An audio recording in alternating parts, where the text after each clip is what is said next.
तर आज आपल्या सोबत आहेत THRM च्या क्रिएटिव्ह डिपार्टमेंटचे deputy director Omkar Jadhav. Hi Omkar. Hi Prapti. तर आजकाल AI मुळे व्हिडिओ एडिटिंग खूप सोपी झाली आहे. मग त्यामुळे व्हिडिओ एडिटरची गरज कमी होणार का? तुला काय वाटतं? अजिबात नाही.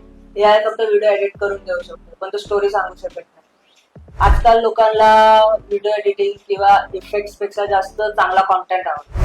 म्हणजे फक्त चांगले ट्रान्झिशन्स आणि VFX पुरेसे नाहीत का? नक्कीच नाही. एखादा व्हिडिओ व्हायरल का होतो? कारण त्यामध्ये स्टोरी असते. लोकांना त्या स्टोरीमधून एखादी भावना, अनुभव किंवा मेसेज मिळतो. आणि व्हिडिओ एडिटिंग तर एक त्याचं फक्त माध्यम आहे. Okay, great. मग आजच्या कॉन्टेंट क्रिएटर्सने कशावर जास्त लक्ष द्यायला? तर कॉन्टेंट क्रिएटरने कॅमेरा क्वालिटी, VFX किंवा AI पेक्षा त्यांच्या कॉन्टेंट आणि स्टोरी टेलिंगवर लक्ष दिलं पाहिजे. कारण व्हिडिओ बघणारा फक्त व्हिडिओ एडिटिंग साठी नाही बघत, तर त्यांना त्यातून काहीतरी फील व्हावं, त्यांना काहीतरी वाटावं त्यासाठी बघ.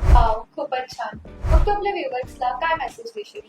तर मी व्ह्युअर्सला एकच सांगेन की ट्रेंड तर येत जात राहतील, पण चांगली स्टोरी लोकांच्या कायम लक्षात राहील. THRM डिजिटल मार्केटिंग एजन्सी, जिथे कॉन्टेंट फक्त दिसत नाही, तर लोकांच्या मनात राहतं. थँक्यू ओंकार. छान वाटेल तुझ्याशी बोलून. Thank you so much. थँक्यू प्राप्ती.